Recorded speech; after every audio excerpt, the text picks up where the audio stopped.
Whoa, whoa, whoa. All right. I didn't mean to hit record yet. Here's another Wishlist unboxing. Navigators Tarot of the Mystic Sea. All right, where is my knife to open this? Again, did not mean to start this yet. So, here it is. I have the cards here. I did buy, so it doesn't come with, well, it does come with a guidebook. It has like a little white book.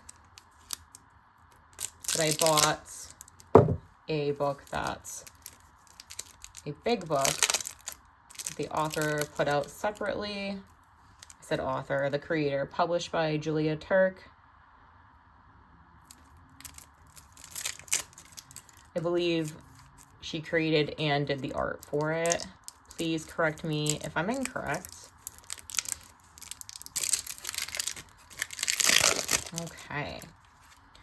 So like I said, we have a little white book. I will show you what the book looks like.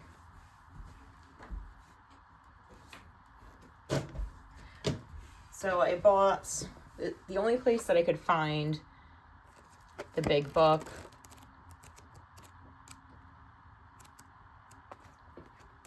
and the deck paired together, well, the best price anyhow was on Amazon.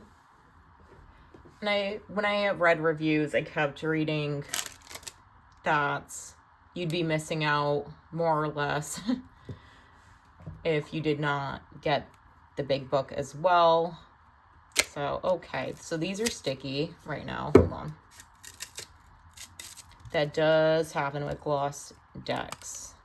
So this might be a little hard to flip through. Now, this deck is based on the Thoth system. This is not normally the system I use, but I have been learning how to read with Thoth decks. If you don't know what Thoth means or what I'm saying, most tarot decks use the Rider-Waite Smith system. Perhaps I'll make a video going deeper into the differences later on, as I am still learning and I don't want to explain it poorly.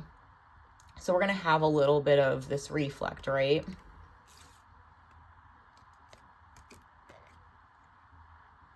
I forget how I came across this.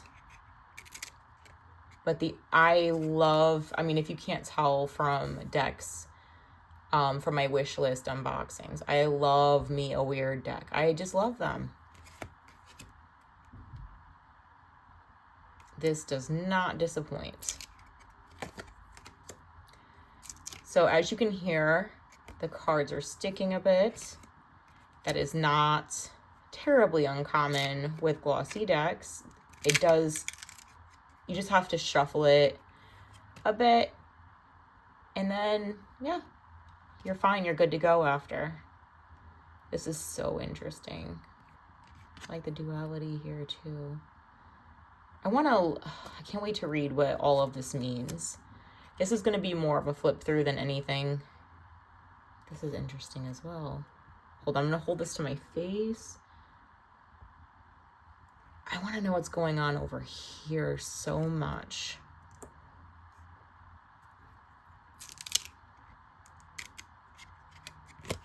So you can see here, a lot of Thoth decks do have keywords. At least the ones I have do.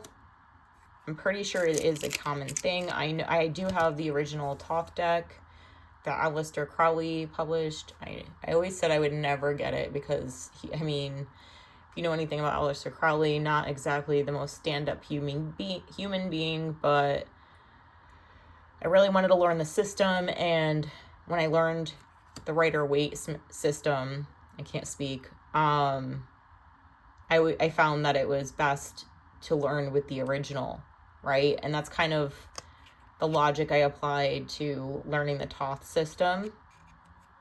Okay, so this is, Wheel of Fortune. So usually what comes after is the Hanged Man, right? So I think this is an extra card, because then we have Suspensions here, which is Thoth's version of the Hangman, or in this deck, the version of the Hangman. I mean, you can see why, possibly. I mean, if you have similar tastes as me, you can see why I felt very drawn into this deck. Now let me take this in a bit. There's so much fun stuff going on here. It's just so zany. I just really, really, really adore it. Oh, I wish I remember the creator who really went into the bigger book and explained a lot of things. The reason why I'm not doing that is I'm learning. If I open the book and I try to explain what's being said in that book, one, I would have had to have read it first, right? Of course.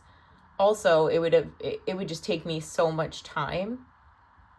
Whereas I can put this video out with the cards for somebody who does read Thoth-based tarot decks fluently and let them see the art on it, if that makes sense.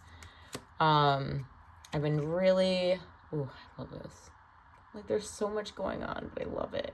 Like, okay. So, before I lose my train of thought, I was going to say, like, I'm trying to inspire myself to learn Thoth more by letting myself buy the Thoth-based decks that I've been eyeing. Then I lost my train of thought on the other one. Oh, this is what I was going to say. There are decks that I find to be too busy. As in, okay, Verdance Tarot is one of them. I actually did an unboxing on this channel months ago. I remember loving it. But that was my initial response. And I still love it. And I still love the art. But there's so much going on that the cards start to blend together a bit for me. I don't know how to explain. I'm trying to use my words correctly in explaining that busyness versus this busyness. Because, like, at least here, right? There's color blocks. So it's easy to separate the things going on. I think that's the best I can explain it. Oh, hold on. Yeah, I think that's a good way to explain it. Whereas with the Verdance Tarot, what was the other one? Was it called Shadowscapes? Such a beautiful deck. It really is. That one hated me for some reason, so I did rehome it, and I'm going to rehome Verdance probably. But I don't know. It's so gorgeous. I just can't connect with her decks for some reason. I feel like, is there another one behind this? Okay. ASMR.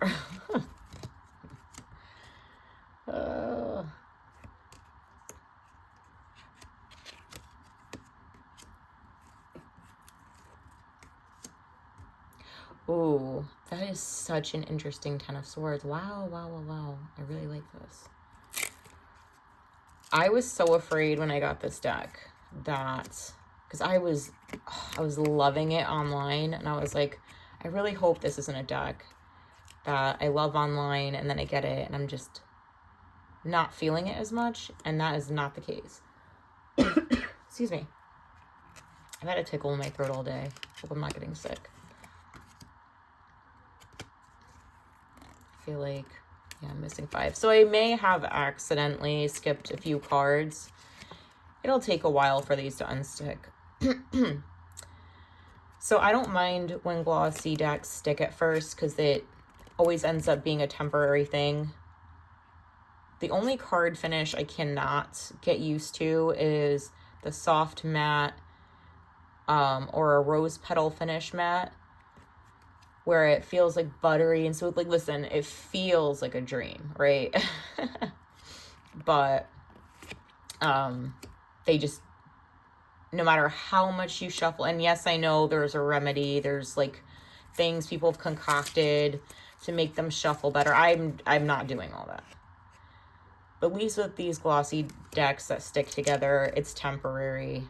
Not like the soft matte where you have to, I forget what kind of powders you mix together. So I did it for one deck. That's an interesting. So I was just talking about on a different video how the 8 of Wands is notoriously like a pip card. Anyhow, sorry, to go back to what I was saying. I did try the whole method of mixing whatever powders and putting it and brushing it on my deck and and maybe I did it incorrectly, but it helped for a little bit. It did not last. This is very cool. Ooh. Ooh, ooh, ooh. There's like fun symbolism in here. Like, to me, that's an egg. And here's the flames. This is an idea being brought to fruition. That's how I'm taking it.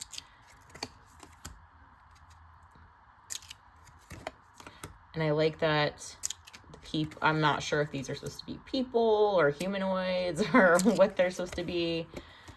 I actually believe they might be not human. Anyhow, I like that. They all have like crazy skin tones. Yeah, they're not human. They're aliens or something. I can't remember exactly what it was. I watch too many flip throughs, unboxings, things like that, and then I've been buying stuff off my wish list so crazy. I am going to be slowing down this week, but I did in the last couple weeks kind of go nuts. So I do not remember, my goodness, I do not remember if these are aliens or what they are exactly. Oh man, I am so not disappointed in this deck. This is so freaking cool.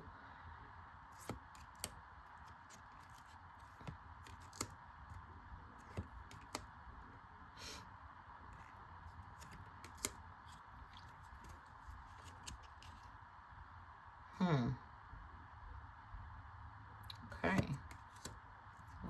I'm loving it. Sorry. This is stupid.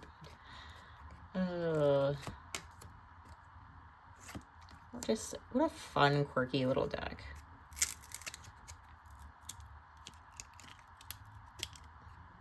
I was in the middle of reading a couple of books, and they're just kind of not catching my attention. I'm really hoping the book I bought that coincides with this catches my attention.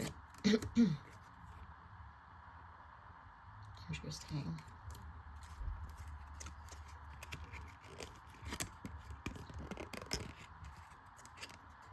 I am sorry if I did not show every single card. These are very sticky right now.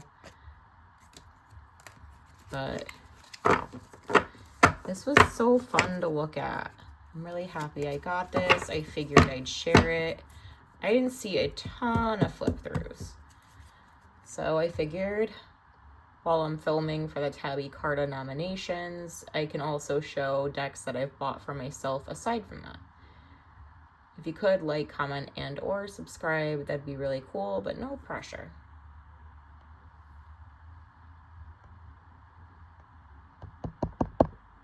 I'm trying to hit stop.